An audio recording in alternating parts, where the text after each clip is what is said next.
Ma se che penso, no? Insomma, 100 anni e non sentirli in occasione di questo compleanno, no? Sì, sì, questo è l'inno nazionale genovese è diventato. Tra l'altro molti forse lo sanno, però mi piace ripeterlo, una artista cantante americana, Princess di New York, ha fatto una versione inglese, cioè americana, di Me se che penso, che è If I Think Home, se penso a casa mia, è la traduzione, ed ha avuto un discreto successo, proprio è stata arrangiata alla Frank Sinatra, diciamo così. Però il senso della canzone, no? Si può lasciare Genova, perché a volte si dice che è quasi necessario, non è un dibattito, ora non entriamo a volte lasciarla, però poi c'è sempre la voglia di ritornare, no? Ritornare, sì. Anche oggi, anche oggi. Sì, io guarda, ho anche degli amici, contrariamente a quello che si legge sui giornali, che vediamo molti che non tornano più a Genova, in realtà la mia esperienza è al contrario. Molti miei amici,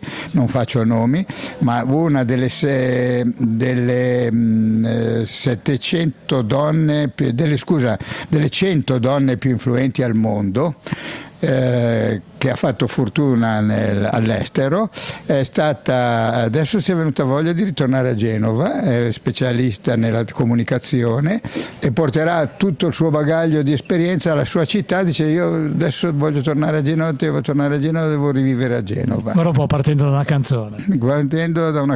Partendo da un'avventura che è quella dei genovesi sul mare, perché la verità è che c'è un proverbio che dice che chi confina col mare confina col mondo, e quindi i genovesi hanno, come si dice, il cuore sulla terra e lo sguardo sul mare, perché devono andare lontano, ed questa canzone ricorda questo. Lei ha partito senza una palanca, no?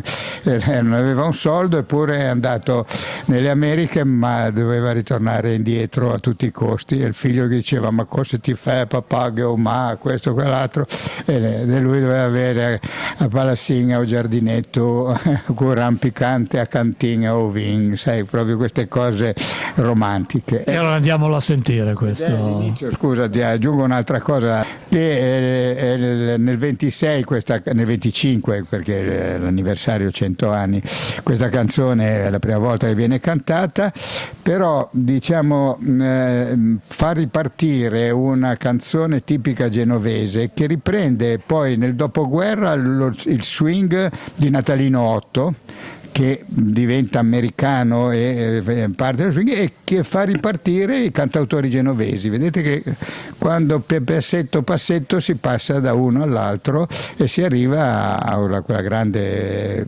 storia dei cantautori genovesi internazionale e mondiale.